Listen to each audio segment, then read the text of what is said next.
ایران کے 31 صوبوں میں سے ایک جنوب مشرق میں واقع کرمان صوبہ ہے، جس کے معروف شہر میہان کے وسط میں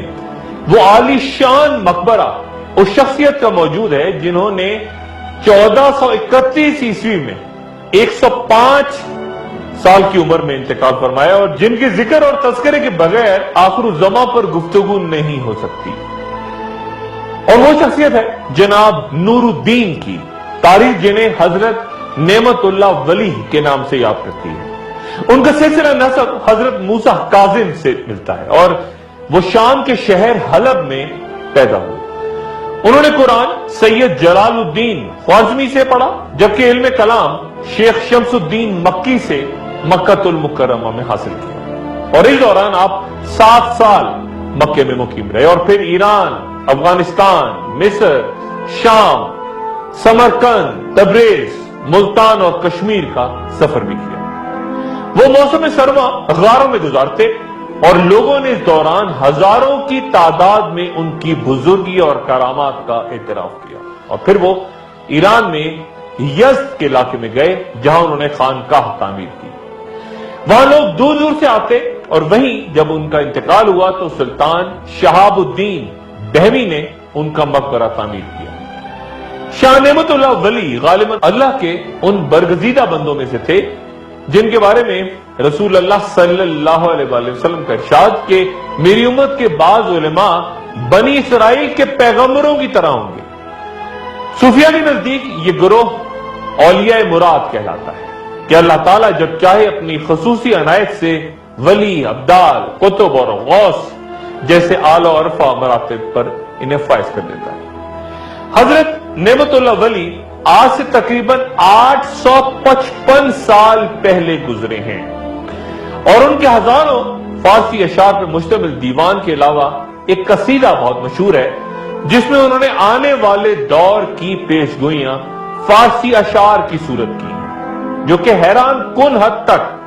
حرف بحرف کچھ اس طرح درست نظر آتی ہیں کہ انہوں نے 100 سے 700 سال بعد آنے والے بر صغیر کے بادشاہوں کے نام تک ترتیب کے ساتھ بیان کر دیے، جب وہ پیدا بھی نہیں ہوئے تھے وہ بادشاہ۔ مثلا مغل بادشاہ تیمور کا تذکرہ ان کے اشعار میں بادشاہ کی پیدائش سے 200 سال پہلے کا ہے۔ اسی طرح لودھی خاندان کے حکمرانوں سکندر لودھی اور ابراہیم لودھی کا ذکر ان کے ہاں ملتا ہے، اور پھر مغلیہ خاندان کے بابر، ہمایوں، شیر شاہ سوری جو درمیان میں آئے، اکبر، جہانگیر، شاہجہاں، سب کے قصے ناموں کے ساتھ بیان کرتے نعمت اللہ شاہ ولی پھر انگریزوں کی آمد کا احوال بھی بیان کرتے ہیں۔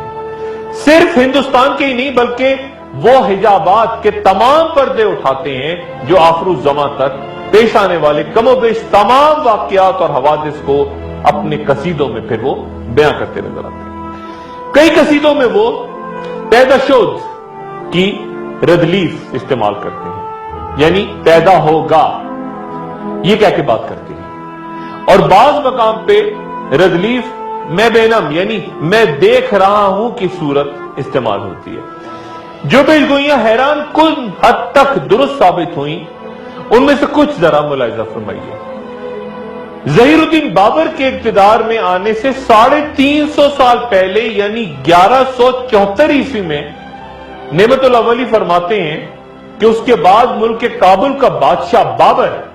دہلی میں ہندوستان کا وارث ہوگا۔ ایک اور شعر یوں ہے کہ ہمایوں بادشاہ کو حادثہ پیش آئے گا، اور پھر شیر شاہ یعنی شیر شاہ سوری ایک شخص دنیا میں ظاہر ہوگا۔ تاریخ ہند اس پیشگوئی کو مکمل طور پہ درست ثابت کرتی ہے کہ شیر شاہ سوری سے شکست کھا کے ہمایوں نے نظام سکہ کے ذریعے دریائے گنگا پار کر کے اپنی جان بچائی، اور جب شیر شاہ سوری چل بسا تو ہمایوں نے شاہ ایران کی مدد سے 1555 عیسوی میں دوبارہ ہندوستان پہ قبضہ کیا، اور 1530 سے لے کے 1556 تک وہاں پہ حکومت کی۔ یہ دلچسپ بات ہے کہ نعمت اللہ شاہ ولی نے تمام مغل بادشاہوں کا نام لے کر ان کے بارے میں پیشگوئی کی۔ مثلا اس طرح کا ایک شعر ملاحظہ فرمائیے جہانگیر کے بارے میں، جس میں وہ کہتے ہیں کہ جب وہ دارالبقا کی طرف سفر کرے گا تو اس کا بیٹا شاہ جہاں پیدا ہوگا۔ قابل توجہ بات یہ ہے کہ نعمت اللہ ولی نے تمام مغل حکمرانوں کا نام لے کے ذکر کیا سوائے ایک کے، یعنی اورنگزیب کے۔ ہو سکتا ہے کہ یہ ذکر آج کہیں قصیدوں میں موجود نہ ہو، کہیں دستیاب نہ ہو، لکھا گیا ہو،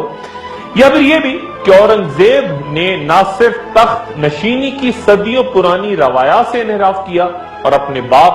شاہ جہاں کو گوالیار کے قلعے میں قید کروا دیا، بلکہ تخت کے اصل وارث یعنی اپنے بڑے بھائی دارا شکوہ کو شکست دینے کے بعد ہاتھی کے پیچھے باندھ کر گھسیٹتے ہوئے ہزاروں مرد و عورتوں کے سامنے بے رحمی سے قتل کروا دیا تھا۔ اورنگزیب کے بعد خاندان مغلیہ کا زوال ہے اور اس کا بھی ذکر کرتے ہیں حضرت۔ اور پھر دہلی کے اجڑنے سے 600 سال پہلے نعمت اللہ شاہ ولی دہلی کے نادر شاہ کے ہاتھ اجڑنے کا ذکر فرماتے ہیں۔ نادر شاہ نے 1739 میں ہندوستان پہ حملہ کر کے 2 ماہ تک دہلی کو اس طرح برباد کیا کہ ایک بار تو غصے میں آ کے اس کے سپاہیوں نے صرف 12 گھنٹے میں 1.5 لاکھ انسانوں کو دہلی میں قتل کر دیا۔ نعمت اللہ ولی بابر کے دور میں سکھوں کے بانی پیشوا یعنی گرو نانک کا ذکر بھی کرتے ہیں، یعنی اس کا نام نانک ہوگا، بہت سے لوگ اس کی طرف رجوع کریں گے اور اس فقیر کا بازار گرم اور بہت چرچا ہوگا۔ پھر وہ یہ بھی کہتے ہیں کہ جنگ جین یعنی جرمنوں کی جنگ میں آسمان عیسائیوں کو مبتلا کر دے گا اور یہ ان کے لیے تباہی اور بربادی کا نشان ہوگا۔ پہلی جنگ عظیم جو کہ 1914 سے 1918 تک اور پھر 21 سال بعد دوبارہ جرمنوں اور عیسائیوں کے درمیان دوسری جنگ عظیم کی صورت ہوئی، ایک حیران کن نتیجہ نعمت اللہ شاہ ولی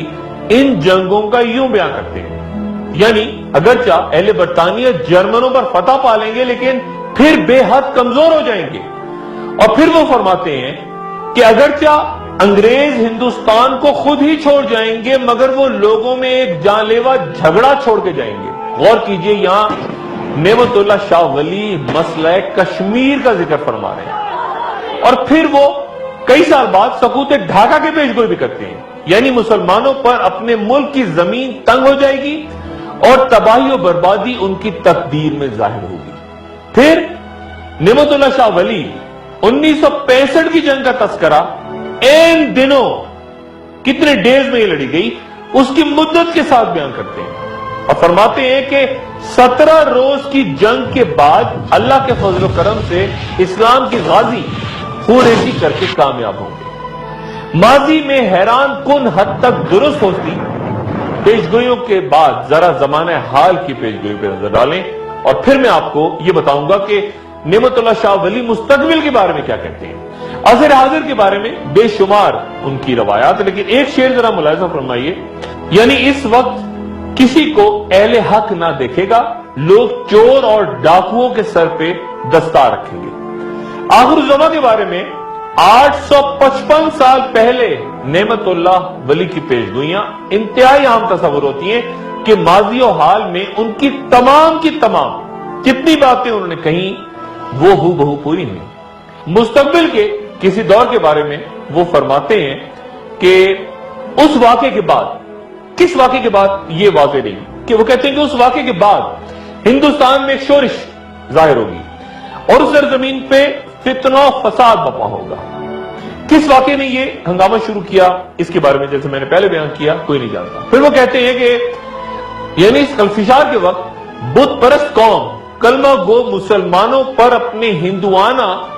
قہر و غضب کے ساتھ ظاہر ہوگی۔ اس جنگ کے دوران یہاں لڑتے مسلمانوں کے بارے میں 3-4 اشعار انتہائی توجہ طلب ہیں، یعنی ان کی مدد کے لیے شمال مشرق کی طرف سے فتح حاصل کروانے کے لیے غائبانہ مدد آئے گی۔ پھر وہ کہتے ہیں یعنی ترکی، عرب، ایران اور مشرق وسطی سے امداد کے لیے ان کے پاس لوگ دیوانہ وار آئیں گے، اور پھر اس جنگ میں اتحاد کیسے ہوگا اس بارے میں ان کا یہ شعر ملاحظہ کریں، یعنی ترکی، چین اور ایران والے یہ بھی سب یکجا ہو جائیں گے اور یہ سب بھی ہندوستان کو غازیانہ طور پہ فتح کروائیں گے۔ یہ جنگ کس قدر خوریز ہوگی اس بارے میں نعمت اللہ شاہ ولی فرماتے ہیں کہ